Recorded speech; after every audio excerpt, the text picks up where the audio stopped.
Hi, friends. Today we're going to be reviewing a PowerPoint presentation that we have actually been reviewing twice now, right? We've been talking about how to talk to other people, which is a skill that's pretty hard to learn at first. And it's also um, a skill that's especially tough for my friends that have autism and my friends that just are shy, that have a shy personality. And so it's something that we need to practice and that we need to work on so that we're able to do it well. And we'll kind of talk about some of those reasons in just a moment. So, talking with others can be really difficult because it's uncomfortable sometimes. Sometimes we feel unconscious, or sorry, not unconscious, self conscious, where we're just like not sure of ourselves and we feel a little bit out of place sometimes. Sometimes you don't really know what to talk about. And so you just blurt out things because you don't have anything planned, right? That's what I do sometimes. Um, Sometimes we have trouble understanding what the other person is saying. And then sometimes I'm just not in the mood to talk. And sometimes I just have to force myself to speak when I need to, so that I can, be friends with other people. So, what if I can't? We took some videos the other day, and I just want to show you some of these videos and talk about them. Here are my friends Luis and Jocelyn, and they're going to show us what happens if you don't look at the person.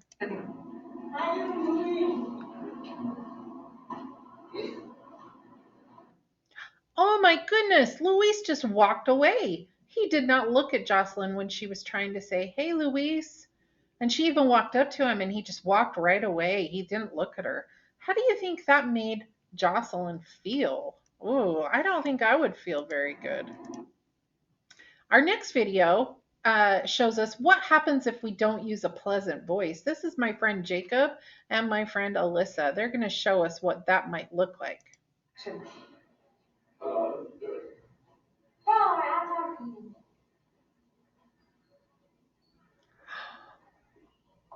Oh my gosh, you guys, did you hear how Alyssa said, "Go away, I don't want to talk to you"? Oh my goodness, that's so rude. So not only was her voice unpleasant, but what she said was also unpleasant. And it made Jacob go, "Oh," and it made him run away, right? So nobody wants to hear an unpleasant voice, do they?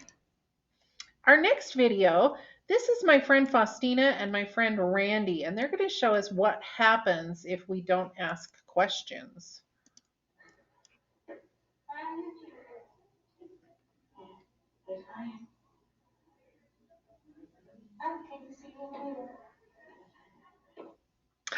Oh my goodness, you guys.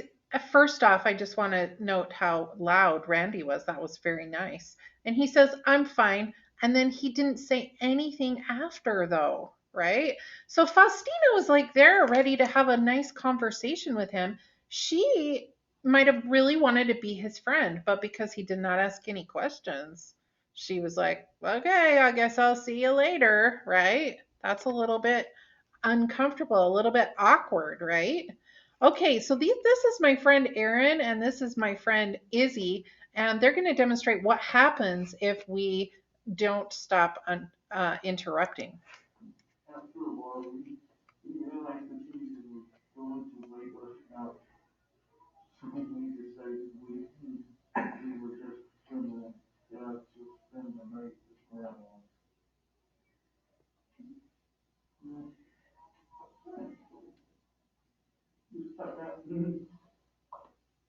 Oh my goodness. So this one, Izzy was being kind of a pest. He wasn't really listening to what Aaron was trying to read to him, and he just was kept poking him and bugging him and interrupting him.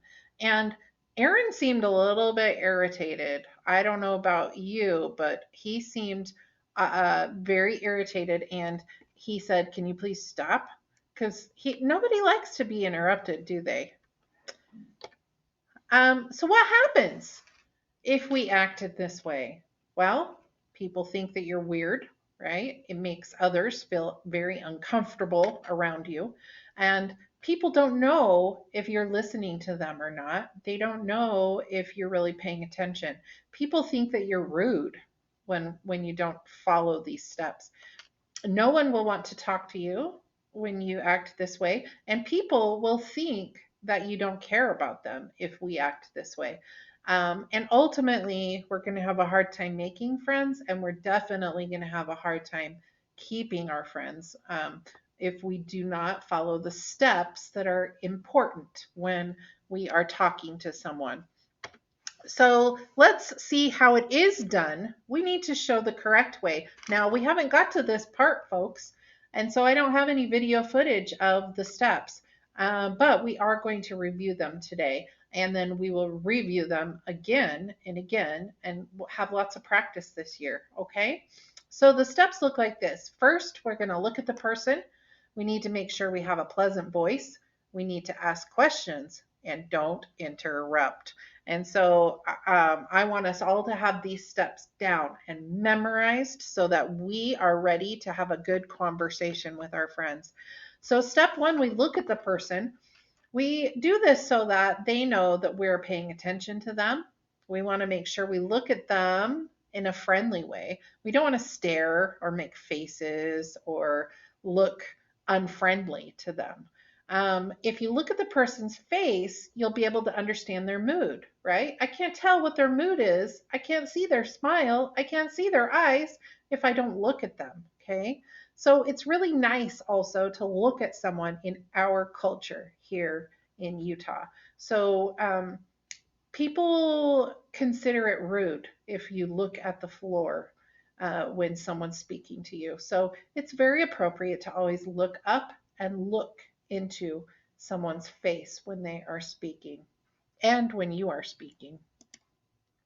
This is where we will put the example once we are back in-person school. If you want to send me a video, friends, that would be even better. But since we don't have access to that, I would like to just move on to step number 2. Right now, we have a pleasant voice. Number 2. People won't want to talk to someone who seems unpleasant, angry, or threatening. So it's important to speak clearly, speak pleasantly, nicely, use short sentences, think before you speak, and always remember to stay calm. Sometimes this can be hard, especially if the topic of conversation is difficult, right? If I do start to feel upset, I cannot act like I'm upset because that will only add to the problem. Okay. All right. Here's where we will put this other example once we're on in-person school again and we can demonstrate some really nice conversations. We will put those videos in. Step number 3, friends, is ask questions. It will help you to have a conversation if you ask questions because it includes the other person. If I don't ask questions, like you saw in the video before, it just ends the conversation. If I want that conversation to last longer, then I am going to want to ask some questions. If you ask the person about their opinions, about their likes, their dislikes, their interests, it makes them feel good, right? And then they will probably ask you questions as well. And so you should be prepared to answer those questions. And after you ask questions, be sure to listen to their answers, which goes right along with step 4, which is don't interrupt. Instead of saying don't interrupt, I should have said listen. Listening is a very important part of a conversation. So it shows that you care about what the other person is saying. You make sure that they are done speaking before you respond. Maintain your eye contact still, so we're still looking at the person. Try not to fidget or distract the other person. Don't take over the conversation and stay on topic. And here's where we'll put our last example. So I'm looking forward to seeing my friends in person once again on December 2nd. And we will then be able to take some of these videos and add them to our slideshow. And I'm excited for it because my friends are pretty good actors. And I enjoyed having the first set of videos taken. So I will see you guys later. I hope you enjoyed those videos as much as I did. Goodbye.